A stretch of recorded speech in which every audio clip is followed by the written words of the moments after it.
I'm sure kilala mo ang taong ito.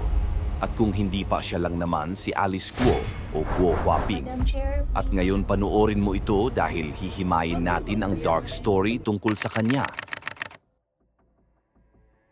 Tila naging instant celebrity dahil lahat nakatutok sa kanya mula sa Pogo Hub, Senate hearing, pagtakas at pagdakip sa Indonesia. Ngunit sino ba talaga si Alice at talaga bang espiya siya ng China? Nagsimula ang kwento niya sa Bamban, Tarlac. lumaki po ako sa Lumaki farm. daw sa farm at di kalaunay na elect na mayor. Charming, maganda at tumutulong sa kapwa. Ngunit lahat ng ito ba ay kanya lamang black propaganda para sa isang malaking money laundering at human trafficking operation. Dahil nitong Hunyo 2024 ay sinuspinde siya bilang mayor ng ombudsman pagkatapos mag-file ng graft charges ng DILG sa kanya dahil sa kaniyang koneksyon sa Pogo sa kanilang munisipalidad.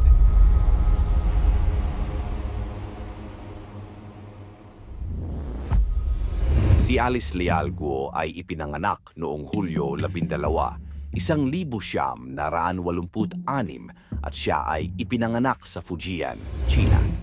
Noong bata pa si Alice at nasa 70 taong gulang pa lamang, ang tawag sa kanya ay Huaping.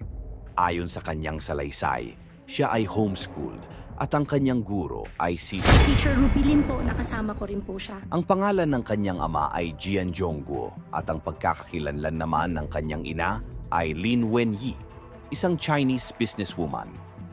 Taong 2021 nang mag-file ng candidacy bilang mayor itong si Alice Guo at noong Mayo 2022 ay nanalo siya bilang mayor ng Bamban, Tarlac.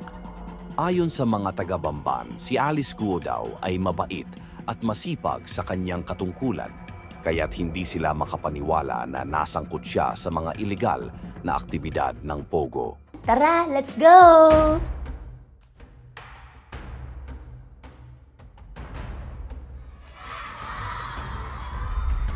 Dahil sa lumalaking bilang ay nagpatuloy ang pag-raid ng mga ilegal na Pogo sa bansa. Nang masangkot ang kanyang pangalan at siya ay nakwestiyon sa Senate hearing. Dagdag pa dito ang mga nakita nilang torture chamber at gun range sa loob. Ngunit ano nga ba ang Pogo? Ito ay mga iba't ibang uri ng gambling firms na nag-operate dito sa Pilipinas. Sa episodes ng mga hearing ay ito ang madalas niyang sinasabi. Wala po akong alam. Hindi ko po alam. Your Honor, lumaki po ako sa farm. Po, hindi ko po talaga alam. Wala po ako talagang maalala ng sobra. Ito po kanina, hindi ko po talaga siya pwede i-disclose lang po sa public. Halatang meron siya tinatago o itinatanggi. Sinungaling to itong babaitang to. Ayon sa investigasyon ng NBI, nakonfirma na si Guo Huaping at Alice Guo ay iisang tao lang dahil sa magkaparehas na fingerprint. At may isa pang tao may katulad na pangalan at pati kaarawan niya. Ngunit iba ang address nito at walang pagkakakilanlan. Nagkataon lang ba talaga ito? O parte ito ng kanyang plano upang malinlang ang mga mata ng publiko? Nadawit ang kanyang pangalan sa Zen Yuan Technology, isang Pogo Hub na nakatayo mismo sa likod ng kanilang munisipyo sa Bamban, Tarlac. At sinasabing isa siya sa mga tao sa likod ng pagpapatakbo nito na mariin niya namang itinanggi. Your Honor, hindi pa ako mastermind. Hulyo 17, 2024 ay nakatakas nga ng bansa itong si Alice Guo papuntang Malaysia. Sumunod niyang destinasyon ay Singapore hanggang sa makarating siya sa Indonesia kung saan siya ay naaresto noong Setyembre 3, 2024 at dinala muli sa kustudiya ng Pilipinas. Nakapagtago siya ng isang buwan mahigit sa mata ng Pilipinas. Nakakapagtaka kung bakit at paano niya natakasan ang seguridad dito sa Pilipinas.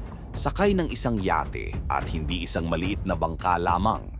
Bumalik ng bansa na tila isang celebrity, pinagkaguluhan, tinutukan ng netizens sa SOCMED at may mga otoridad na nagpa-picture sa kanya. O di ba? Happy pa siya?